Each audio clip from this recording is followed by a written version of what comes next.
Hey, before we dive into this, one, super happy to be back. Appreciate you for holding down the fort while I was in Hawaii, out in Maui. And I actually salute to my guy Steve and his buddy Steve and Fiona. They are from Australia. And one of the Steves subscribed to this podcast because he's a big NFL guy. So shout out to you, Steve. I hope you're listening to this. And if you are, I hope you got home safe and sound. Because of the time change and their travel arrangements and stuff, they were leaving Maui. They left the hotel at 6:30 a.m. and got home at like 6:30 a.m. Saturday, and they got home at like 1 a.m. on Monday because of the way the 20-hour time difference. Oh, that's brutal. So hope you guys are doing well. Appreciate you guys for tapping in. All right. How good are the 49ers? Chris, thoughts? Yeah. So the 49ers are obviously they're 4-1. And if you go on the NFL stats website, NFL Jesus as the media folks like to call it, it's actually NFL GSIS. That's why it's called NFL Jesus. But you click on their standings page, and the Niners are currently, according to NFL Jesus, the number 1 seed in the NFC. And obviously it's week 5. There are a bunch of tiebreakers that aren't necessarily getting factored in. I think you and I talked about it. The 49ers are 1 over the number 2 seed Eagles because the Niners have 1 more conference win. Both teams are undefeated in the conference. Niners are 4-0, Eagles are 3-0, so they're giving the 49ers a nod there. So I say that to say, the Niners are the number 1 seed in the NFC for NFL Jesus. And then you go through the power rankings. NFL.com has them 13th. ESPN.com has the 49ers 6th. The Ringer has the 49ers 11th. PFF has the 49ers 16th, which I think might be the most interesting of this group. And CBS Sports has the 49ers 9th, which made me think, particularly this week, we're not preparing to play, but the Niners are preparing to play the Tampa Bay Buccaneers, who by any measure are one of the top 3 or 4 teams in the NFC, maybe a top 5 team in the entire NFL through the first 5 weeks. It leaves this question, like, how good are the 49ers actually? Because I think the 4-1 record is obviously the most important thing. Sure. But within that 4-1 record, you can go through all the games and find, man, the 49ers caught some breaks. Or there's just sort of in football, in the NFL, there's a lot of variance to 1-score games, right? Like last year it was the Chiefs. They won every single 1-score game. 11-0. Yeah, turned out they weren't as good maybe as their record indicated. Maybe they had some luck in some of these 1-score games. Last year, the 49ers, I forget what their record was in 1-score games, but I know it was bad. Right? So sometimes there's just like variance in 1-score games that comes down to luck. The ball bounces this way. You get a call here, a missed field goal here, a fumble at the goal line here that you either recover or you lose, like in the Rams case on Thursday, right? Sure. And I'm not trying to take anything away from the 49ers 4-1 record. But what's noticeable to me about this is like the running game's not very good. Sometimes the offense turns the ball over a little bit too much, like we saw 2 Sundays ago when they played the Jaguars. They don't generate turnovers. They don't generate turnovers. Like special teams still, outside of Eddie Pinheiro, all of a sudden, special teams still doesn't feel all that great. Like the 49ers might not be as good as some of the other 4-1 teams, which I think is totally fair. But the other side of it is the 49ers are one of the most injured teams in football. Right. So the fact that they're 4-1 while dealing with all these injuries, of course, is obviously impressive. The whole point here is that, like, my feeling on the 49ers is kind of all over the place right now. Like, I think their 4-1 record, obviously the most important thing is really impressive considering everything they've dealt with and how last year went. But going into this week, you have a real litmus test on the road to the Buccaneers, so where we could say, okay, they get some guys back. Going to play the Bucs is going to be really difficult. As was playing the Rams. Like, going to play the Rams is obviously difficult on a short week, but the Rams are playing on a short week too. But I do think, like, with how jumbled things feel in terms of, like, our evaluation of the 49ers, I think Sunday against Tampa will hopefully give us a little bit of clarity as to like, all right, how good is this team? Yeah, maybe. The other thing that you didn't mention is they can't rush the quarterback either. Like, conventionally, they don't do anything that they don't do anything well that good teams typically do well, right? But except win games. Except figuring out how to win. But I think when you're trying to talk about how good are they, there's two separate discussions, because 4-1 is 4-1. Yep. Results-based league, right? If the 49ers trip and stumble their way to a Super Bowl, like, the parade's still going on. Trophy number 6 still goes in the trophy case. Like, that's how that's going to go. But this is a little bit about projection. And I think it's really tough to project the 49ers because of that injury situation. We don't know what this all looks like with Brock Purdy and with Ricky Pearsall and with Juwan Jennings and with George Kittle. Like, they're not missing a guy. They are missing 4 of their top 5 pass catching options, if you include Brandon Ayuk. Like, that's a really, really difficult situation for a team to be put in. So I think right now, like, Pro Football Focus has the 49ers at 16th in their power rankings, and I think that's probably, like, fine. If you just want to throw them smack in the middle and say, I don't know what to do, they're somewhere in here. Okay. Like, I don't really mind that. I'd probably take them up a little higher. Who had them at 11? The Ringer? Like, that's probably closer. They're probably a fringe top 10 team. But for me, I think I lean toward, is this sustainable? No. Are they going to win a Super Bowl playing the way they're playing right now? I personally don't believe so.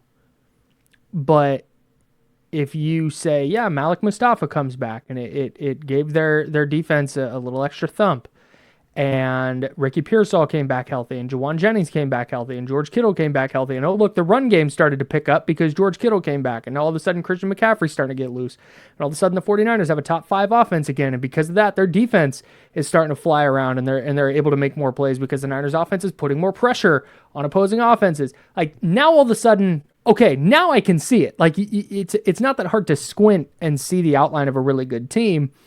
But that said, what we have through 5 weeks is a team that, yeah, they're figuring out ways to win. That's crucial, especially if they get healthy and they're potentially fighting for a 1 seed. Pulling out these 1-score games is huge. But are they winning a Super Bowl playing like they're playing right now? I don't think so.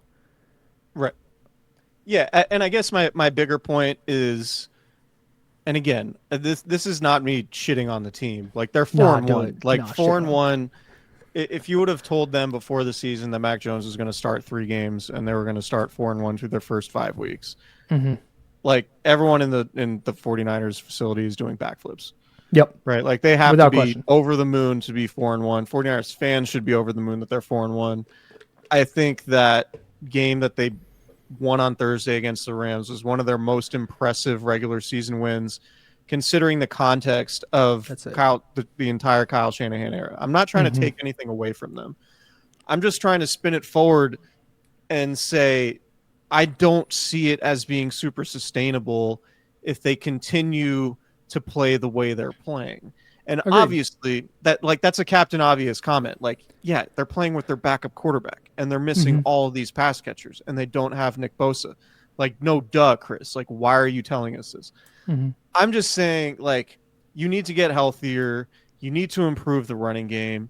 You need to improve the pass rush because Seattle's real. I still think the Rams are real. Arizona's probably going to fall off if they haven't fallen off already. Like, Good Lord. The Niners to win the division are going to have to play better than they are. And again, that's not to take anything away from their 4-1 record. The fact that they're 4-1, given all of this stuff, is super impressive and super important because when it gets down to, week 15, 16, 17, 18, like, all those wins are going to matter, particularly now that you have 3 wins already stacked up against the division. So I just think that the way we look at the 49ers going forward has to be through the lens of, like, okay, can they win the division this way? And I don't know that they can win a division with Mac Jones and all these guys like pulling wins out of their ass, like frankly.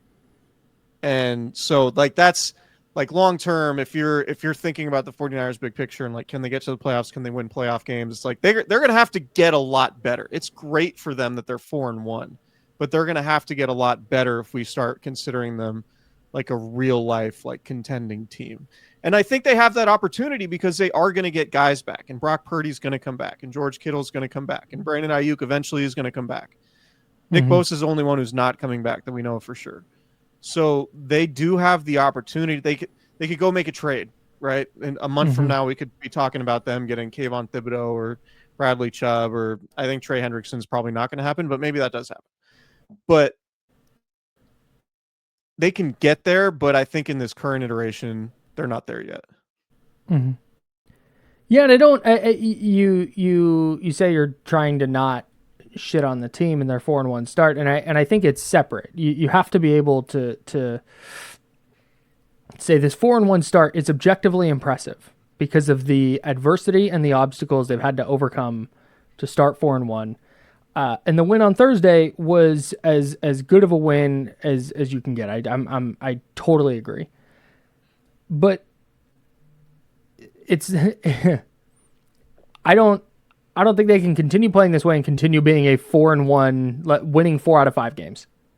And I don't think anybody would necessarily disagree with that. Any logical person would disagree with that. But I think the argument is, well, they are going to get healthier. And they're figuring out ways to win now, even though, you know what? They're not playing well. Like, they're not playing great. Yeah. But they are figuring out ways to win. Okay, so now all of a sudden, their turnover luck changes, and they start getting some of those turnovers. And Ricky Pearsall comes back, and George Kittle comes back. Like, there's all these ways you can see them getting better. And I love diving into 49er history and finding comparisons where I can. It's one of my favorite pastimes. So I'm looking this up on the fly, sorry. Thursday night reminded me a little bit. Different, not apples to apples in terms of game flow, but in terms of just the gravity of how the win felt. It felt a little bit like week 4 of the 2011 season when the 49ers went to Philadelphia and beat the Dream Team Eagles. And the Eagles were up big in that game, and then Ronnie Brown had the weird fumble, and the 49ers come back, and then Justin Smith gets Jeremy Maclin to fumble at the end of the game. And that was the moment that it was like, oh, the Jim Harbaugh 49ers are here. Oh, they're good actually, because they had started 2-1. They had an overtime loss to the Cowboys in week 2. They snuck past the Bengals in week 3, but then it was like that Eagles game. Oh man, this is going to be tough. And they win that game, and that jump started them. Oddly enough, they played Tampa Bay the next week at home and beat them 48-3. So that was also the game. Pause. Sidebar. That was also the game that Josh Johnson, not Josh Johnson, wide receiver from I think Virginia Tech. Joshua. Help me. No, Joshua Palmer plays in the NFL right now. Sorry. Joshua, there's people screaming at their phones right now. Josh Morgan. There it is. Josh Morgan was playing late in that game, and Colin Kaepernick came in, and he threw a pass to Josh Morgan, and Josh Morgan broke his leg, and that was why Josh Morgan wasn't available late in the season, and that was why they ended up not going to the Super Bowl that year, in my opinion, because they didn't have enough receivers. Anyways, I digress. So, They played Tampa Bay, oddly enough, that next week and beat the hell out of them. I don't think they're going to beat this year's Tampa Bay Buccaneers 48-3. But if you're trying to spin this forward and go, the 49ers are because the question is, okay, they're sitting at 4-1. They're clearly not bad, but are they an upper echelon team? I think the argument for they're an upper echelon team is that win on Thursday, I think, could catalyze some kind of run, especially if they're going to start getting healthy. That felt like Kyle Shanahan called it a culture win. That you have Alfred Collins making a huge play, a rookie coming up big. You have Chase Lucas and Marquise Siegel jumping in on the last tackle on 4th and 1. You have all these young players, all these guys stepping up and producing in the way that the 49ers wanted. And so you have proof of concept that, oh, these young guys can contribute. And you start getting those guys to contribute more as they're getting healthy. And it's really easy to see the path. Now, they haven't taken a step down that path yet, but it's easy to see the path they can take to being a team that goes like 13-3. And by the time the playoffs come around, nobody's wondering if the 49ers are good. We just kind of know it. But they have to get down that path first. And I think that's where this fork in the road, I think, is sort of the conversation we're having.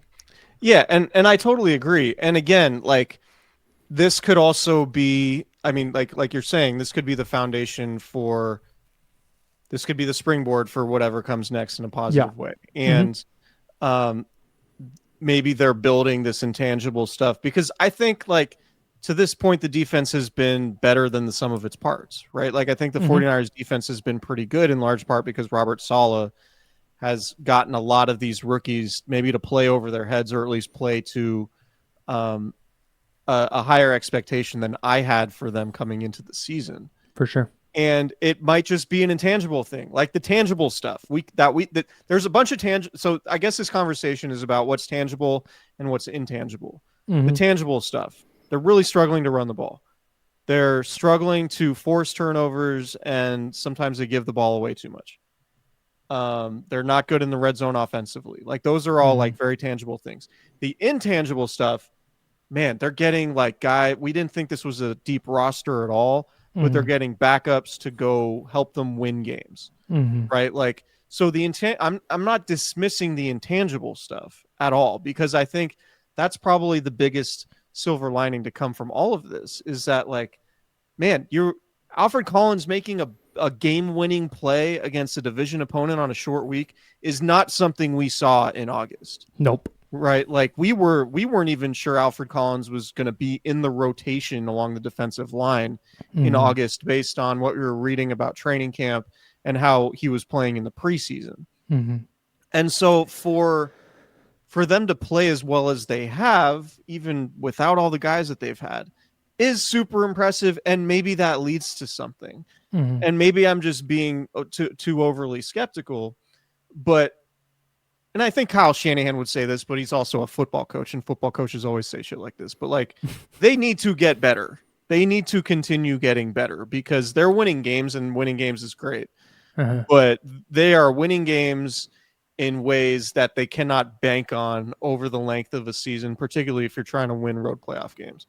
And if they can, like, man, that would be like a really magical run. If they're just like this kind of middling team in terms of like all of the numbers and efficiency stats and all of those things, they win games despite all that, then, man, more power to them. But eventually, over time, it feels like reverting to the mean is real in the NFL, and maybe it won't happen for another season.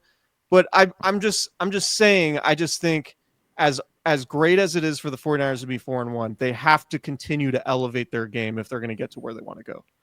Yeah, man, that's it. If this was the Seahawks out to this start, the greater 49er fan base would be sitting there going, that's a fraudulent ass 4-1. Yeah. Like that would be, and that's just how people would react. Like, fraudulent isn't a real thing. It's a thing we say on podcasts and on the radio. You win an NFL game, you won an NFL game. So flat out, point blank, doesn't matter. But again, we say that word fraudulent in terms of, can that team win the Super Bowl? Would the Steelers, what was that year the Steelers started, like 10 or 11-0? And not a single person was like, oh, this is a Super Bowl team. Yeah. Everybody, to a person, went, are they good? Are they that good? And then I think they lost in the first round. So it's I feel about the Jaguars. Even though the Jaguars, damn, that's a good win last night. But no, it's just like you see what I mean. It's what you're saying. Like, this is great, but it's great because everybody knows they haven't played their best football, and that's fine. It's October. It's October 7th. It's early October. There is just, for me, like, you watch the Lions. And you watch the Lions play and you go, holy crap. Like, that is a Super Bowl contender. You watch the Bills play and you go, oh my God, that is a Super Bowl contender. You watch the Niners play and you're like, wait, they won? Like, wow. The record's nice. Yeah. But that's it. If you're a Niner fan and you're listening to this and you're like, well, bullshit, they're 4-1. Like, Go back and think about the 2023 team. The 2023 team just beat the fucking brakes off of everybody. And it was from week 5 on, it was like, oh, this team needs to go to the Super Bowl. This team doesn't go to the Super Bowl, they're falling short. It was week 1. They went to Pittsburgh and beat the brakes off the Steelers. That's right. Yes, that did happen. The 49ers are a juggernaut. Yeah, right. And that was, remember going into that year, I was like, I don't know, Mike Tomlin's a good coach. They're going to be ready to play. And then I just beat the hell out of them. Yeah. So that was also the year that the Steelers offense was like sick in the preseason, and everybody's like, oh, Kenny Pickett. And then it was Nick Bosa signed his contract like a week before the season started. Yeah, that was that one. Drake Jackson had 3 sacks in that game. Had half his career sacks in that game. So, nah, man, it's like, when you see it. And right now, I think with the 49ers, you're looking like, are they a playoff team? Yeah, probably.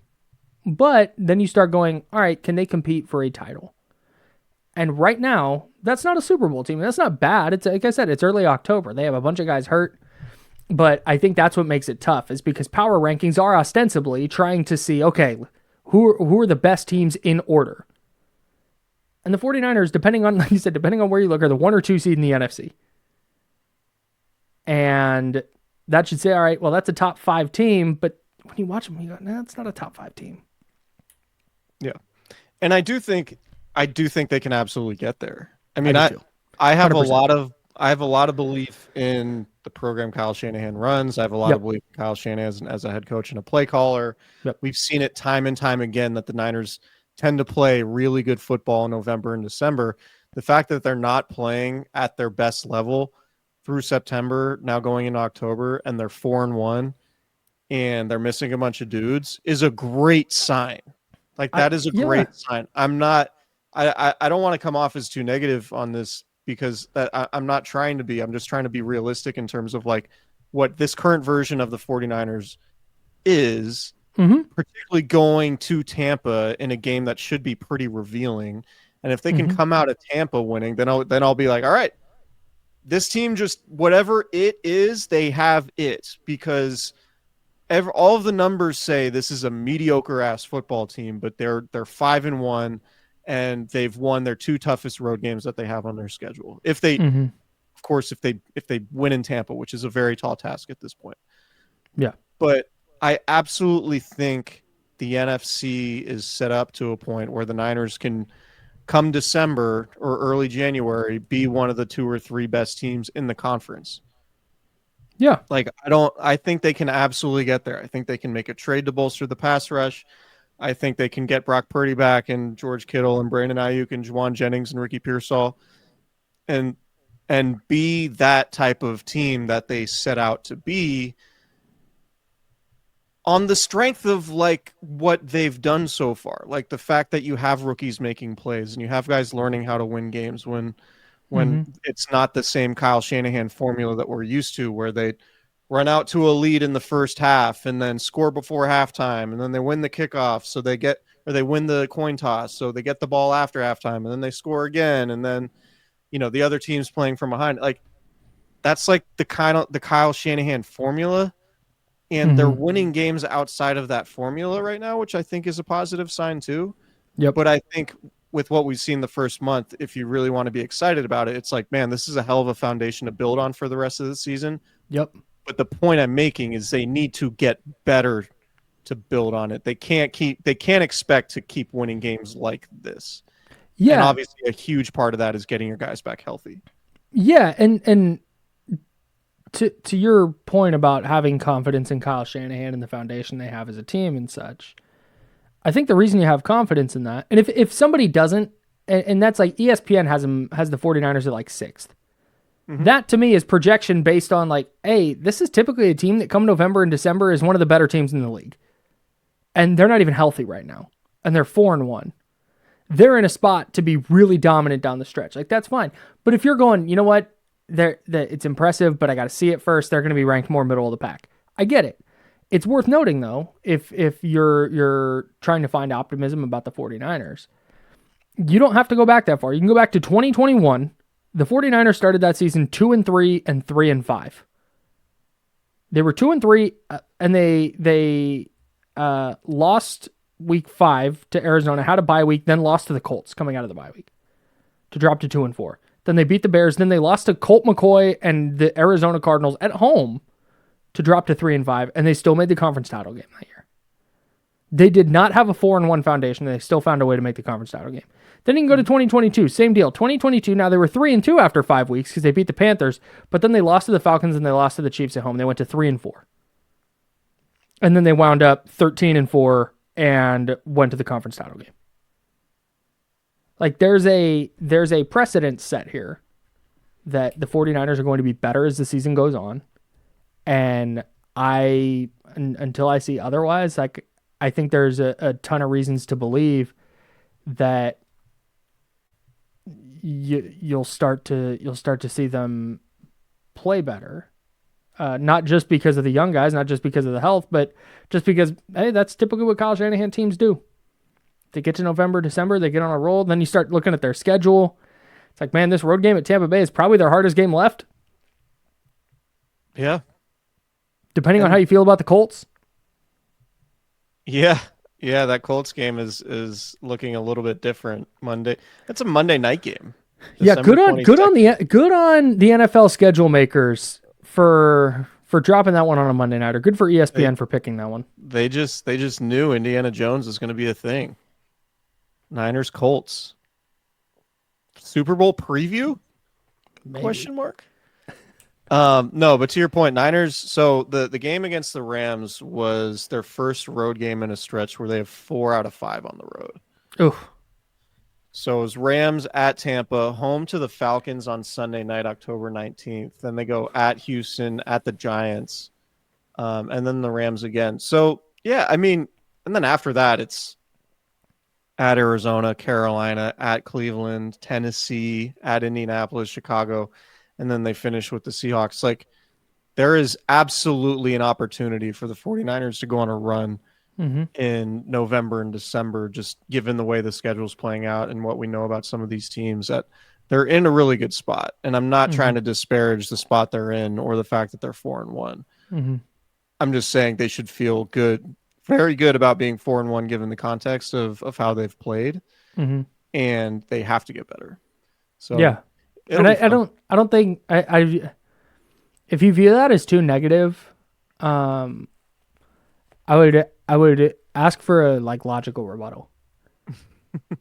No, seriously, because we're both on our YouTube channel. Yeah, also hit the thumbs up while you're here. No, yeah. It's an impressive 4-1 start, and wow, they're in a spot to get better and be pushing for the number 1 seed down the stretch. Like that's a really good spot to be in. And as much as I personally don't believe in the Jaguars, as time goes on, losing to them is looking better. At least a week later after they beat the Chiefs in a big game for them on Monday night. Yeah, man. It's if they were fully healthy right now, everything went exactly the same. But it was Brock Purdy playing instead of Mac Jones, and all their guys were healthy. I would not feel as good about this 4-1 start. Because, you mean given the numbers and the turnovers and stuff? Yeah, you're looking at the turnover stuff, and you're looking at, man, they can't run the ball, and golly, they are not good enough.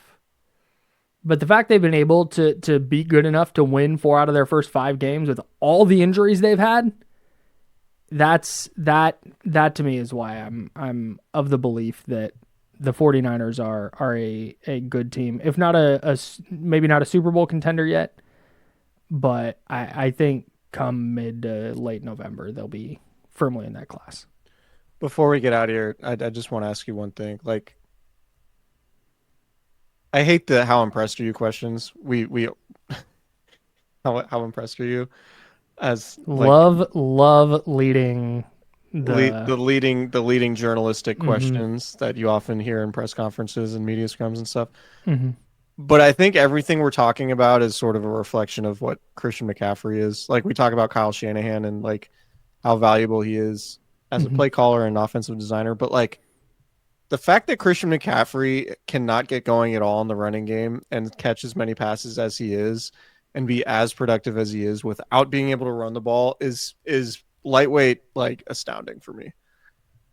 I don't like his value to the 49ers is insane because I think I think they're 2-3 at best without Christian McCaffrey. Like they might be 1-4 if they don't. I'm with you. Like they've been able to pull out some of these games because they're taking care of the ball. And I think without McCaffrey, you have quarterbacks that are maybe trying to push the ball into tighter windows, and you probably have 3 or 4 more turnovers, and 3 or 4 more turnovers in the span of these 3 or 4 games could be the difference. On top of he's just touchdowns that he scores, like in all these 1-score games, you need everything that Christian McCaffrey's giving you.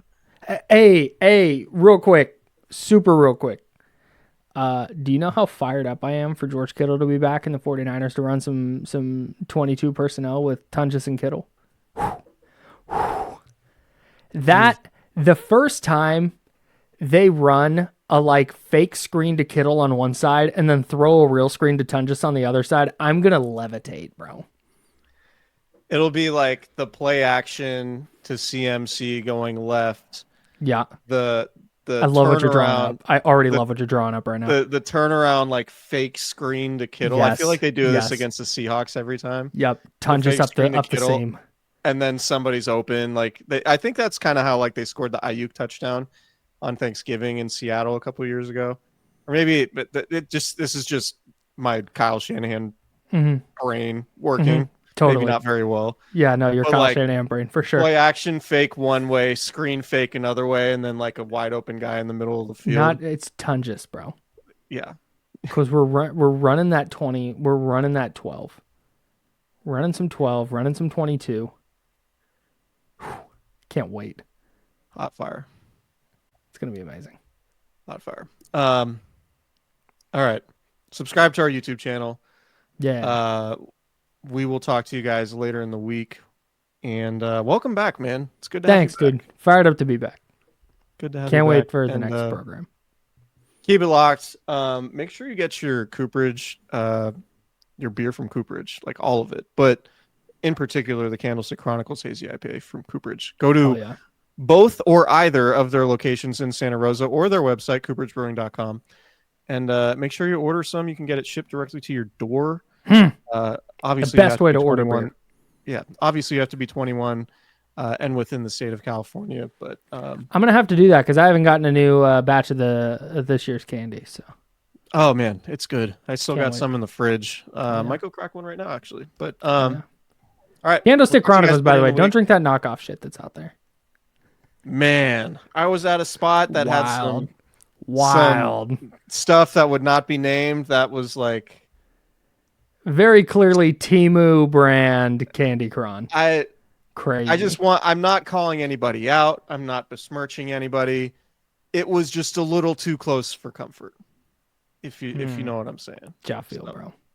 Anyway, I mean, look, if you're doing something well, totally. You're gonna flattery, etc. Exactly. So shout out to Cooperage. Trailblazers in the space, really. Warriors in the space. There you go. Shout out to Charlie. All right, we'll see you. Shout out to Al Roker.